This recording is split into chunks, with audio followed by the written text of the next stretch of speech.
अस्सलाम वालेकुम स्टूडेंट्स, आज हम लोग डिस्कस करेंगे अल्ट्रासाउंड्स को। लेकिन उससे पहले हम ज़रा देख लेते हैं कि ऑडिबल फ्रीक्वेंसी की रेंज कितनी होती है, किस रेंज तक ह्यूमंस किसी फ्रीक्वेंसी किसी वॉल्यूम को सुन सकते हैं, कि ऐसी रेंज जहाँ तक हम किसी भी साउंड को सुन सकें, उससे कम या उससे ज़्यादा की आवाज़ को हम ना सुन सके तो उसको हम कहते हैं ऑडिबल फ्रीक्वेंसी रेंज, कि ऐसी रेंज फ्रीक्वेंसी की जहाँ तक हम उसको सुन सकें। तो इसकी रेंज कितनी होती है? ये रेंज होती है 20 हर्ट्ज़ से 20,000 हर्ट्ज़ तक। ना तो ये जो ह्यूमंस की है, हम आम इंसानों की ये रेंज है, ना तो हम 20 हर्ट्ज़ से नीचे की आवाज़ को सुन सकते हैं, ना ही हम 20,000 हर्ट्ज़ से ऊपर जो आवाज़ें होंगी उनको सुन सकेंगे। हम जो आवाज़ें सुन सकते हैं वो है सिर्फ 20 हर्ट्ज़ से लेकर 20,000 हर्ट्ज़ तक। इस रेंज में हमारे पास चेंजेस आ जाती हैं एज के साथ साथ। जैसे ही एज बढ़ती जाती है तो सुनने की अहलियत कम होती जाती है, तो वो और जो पर्सन्स होते हैं, बुज़ुर्गों की रेंज 20 से लेकर 15,000 हर्ट्ज़ तक हो जाती है, 20,000 से कम हो जाती है। ठीक है, तो इसकी डेफिनेशन भी है कुछ। The range of the frequencies which a human ear can hear is called audible frequency range. Frequency की ऐसी रेंज जिसको कोई ह्यूमन बीइंग्स सुन सकते हैं उसको हम कहते हैं ऑडिबल फ्रीक्वेंसी रेंज। अब नेक्स्ट क्या आ जाता है? अल्ट्रासाउंड। अल्ट्रासाउंड क्या होती हैं? ये तो हम लोगों ने लास्ट अभी कह दिया कि 20 से 20 हर्ट्ज़ से लेकर 20,000 हर्ट्ज़ तक क्या होती है? ऑडिबल फ्रीक्वेंसी रेंज आ जाती है। लेकिन जब फ्रीक्वेंसी की रेंज जो होती है 20,000 से बढ़ जाती है, मतलब 20,000 से ऊपर चली जाती है फ्रीक्वेंसी की रेंज, जिसको हम आम अपने कानों से सुन नहीं सकते, ऐसी फ्रीक्वेंसी वाली आवाज़ों को हम बोलते हैं अल्ट्रासाउंड्स। ठीक है, ऐसा साउंड जिसकी फ्रीक्वेंसी रेंज 20,000 से ऊपर हो, ऐसे साउंड को हम बोलते हैं अल्ट्रासाउंड। चलिए इसको डिफाइन करते हैं। The sounds of frequency higher than 20,000 Hz, which are inaudible to normal human ear, are called ultrasound और ultrasonic।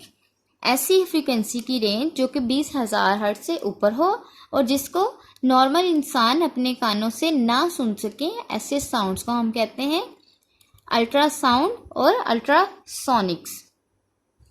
ठीक है, आगे हम इसको करते हैं। इसके क्या जाते हैं? Uses of ultrasounds.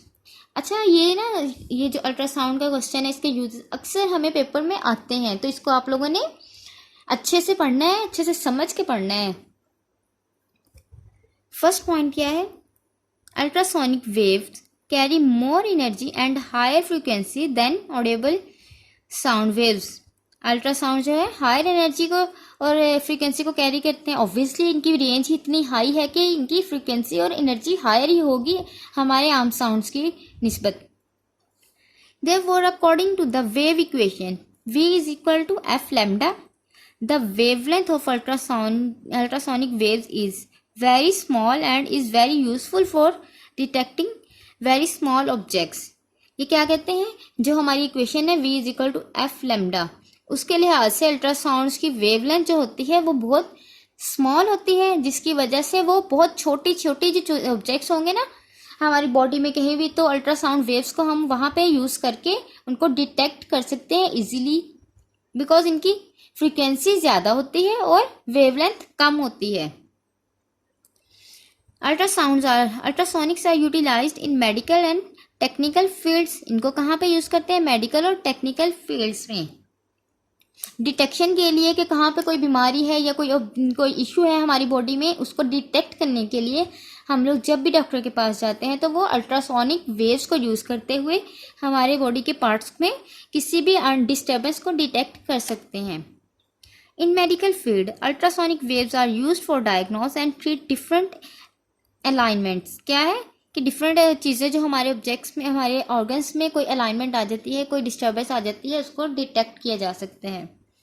For diagnose of different diseases ultrasound waves are made to enter the human body through transmitters. These waves are reflected directly by different organs, tissues or tumors etc. The reflected waves are then amplified to form an image of internal organs of the body on the screen. Such an image helps to detect the defects in these organs. अब किस तरह से use की जाती है ultrasound waves को? हम लोग अपनी बॉडी में ट्रांसमिट करते हैं, गुजारते हैं अपने बॉडी में से, तो वो क्या करती है आगे जाके जो हमारे पार्ट्स होंगे बॉडी के उनको उनके साथ जब टकराएंगी तो टकराने के बाद वहाँ से रिफ्लेक्शन होगी। उस रिफ्लेक्टेड वेव्स को हम लोग स्क्रीन के ऊपर इन्हेंस्ड करके देखते हैं। डॉक्टर्स जो होते हैं वो उसको देखते हैं और वहाँ से डिटेक्ट करते हैं कि फ्ला बॉडी के पार्ट में कोई इशू है या नहीं। ठीक है। Powerful ultrasound is now being used to remove blood clots formed in the arteries. Ultrasound waves जो होती हैं उनके ज़रिए से हम जो क्लॉटिंग हो जाती है हमारी वेन्स या आर्टरीज में, उनकी क्लॉटिंग को तोड़ने के लिए भी अल्ट्रासाउंड वेव्स को यूज़ किया जाता है। Ultrasound can also be use to get the picture of the thyroid gland for diagnosis purpose. Ultrasound को हम थायराइड ग्लैंड, जो हमारे ग्लैंड्स के अंदर थायराइड ग्लैंड में डिजीज़ हो जाती है, उसको डायग्नोस करने के लिए, उसकी पिक्चर को हासिल करने के लिए भी हम अल्ट्रासाउंड वेव्स को यूज़ करते हैं। Ultrasound is use to locate under water depths और is use for locating objects lying deep on the ocean floor etc. The technique is called sonar sound navigation and ranging. ठीक है, sound navigation and ranging. The sound waves are sent from a transmitter and a receiver collects the sound, reflected sound. The time lapse is calculated knowing the speed of sound in water. The distance of the object from the ocean surface can be estimated. अब ultrasound waves को हम क्या करते हैं, under water जो हमारे ज़ेरे ज़मीन समुंदर या रिवर्स वगैरह के अंदर चीज़ें होती हैं उनको डिटेक्ट करने के लिए इसी तरह की हम वेव्स को भेजते हैं। यहाँ से आप देख सकते हैं वेव्स को हम भेजेंगे नीचे तो वहाँ से वो रिफ्लेक्ट हो जाएंगे। रिफ्लेक्ट होने के बाद जो हमारे पास ऊपर दोबारा से उसके सिग्नल आएंगे, उनके ज़रिए से हम नीचे अपनी चीज़ों को, जो फ्लोर के ऊपर कुछ अगर हम किसी चीज़ को डिटेक्ट करें तो उसकी हम पिक्चर क्लियरली देख सकते हैं। तो इस टेक्निक को हम बोलते हैं sonar, which is sound navigation and ranging. ये सारी बेसिकली इसकी यूजेस जो है अल्ट्रासाउंड्स के मेनली ये मेडिकल फील्ड में ज़्यादा यूज़ होता है। अच्छा, then sonar ranging is also use to see the shape and size of the objects. ठीक है, सोनार से ज़रिए से क्या करते हैं, जो ज़ेरे ज़मीन हमारे पास कोई क्या होते हैं माउंटेन्स होंगी या कुछ भी ऐसे पार्ट्स होंगे तो उसको हम डिटेक्ट करने के लिए यूज़ करेंगे। Cracks appear in the interior of the moving part of high-speed heavy machines such as turbines, engines and ships and airplanes due to excessive use.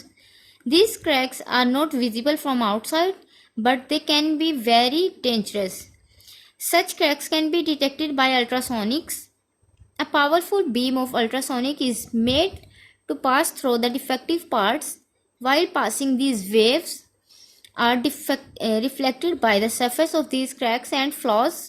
The compressions of the ultrasonic waves reflected from the cracks and form the surface of these parts can be a clue to the extensive of cracks. Existence of cracks. अच्छा जी, ये हमारे जो ज़ेरे ज़मीन या ships जो हमारी machinery use हो रही है ना अंडर वाटर, उसमें कोई डिफेक्ट तो नहीं है, कोई क्रैक तो नहीं आ गया। उस चीज़ को डिटेक्ट करने के लिए हैवी अल्ट्रासाउंड वेव्स जो स्पेशली डिज़ाइन की जाती हैं उनको भेजा जाता है नीचे। तो वो जब क्रैक्स वगैरह से टकराएंगी तो ऊपर जब आती हैं दोबारा हमारे पास, तो हम उनको क्रैक्स को इजीली डिटेक्ट कर लेते हैं कि फ़लाँ पार्ट में क्रैक है और फ़लाँ पार्ट ठीक है। Germs and bacteria in liquid can also be destroyed by using high intensity ultrasound waves. क्या किया जाता है, लिक्विड्स के अंदर कोई जर्म्स या बैक्टीरिया वगैरह जो आ जाते हैं उनको भी हम अल्ट्रासाउंड वेव्स के ज़रिए से उसको डिस्ट्रॉय कर सकते हैं। ठीक है, तो ये थी अल्ट्रासाउंड वेव्स की सारी यूजेस। फर्स्ट ऑफ ऑल इसकी डेफिनेशन है, देन इनके यूजेस मेडिकल में है और देन जियोग्राफिकल यूजेस हैं कि हम ज़ेरे ज़मीन या ज़ेरे समुंदर पानी में किस तरह से इसको यूज़ कर सकते हैं, ठीक है।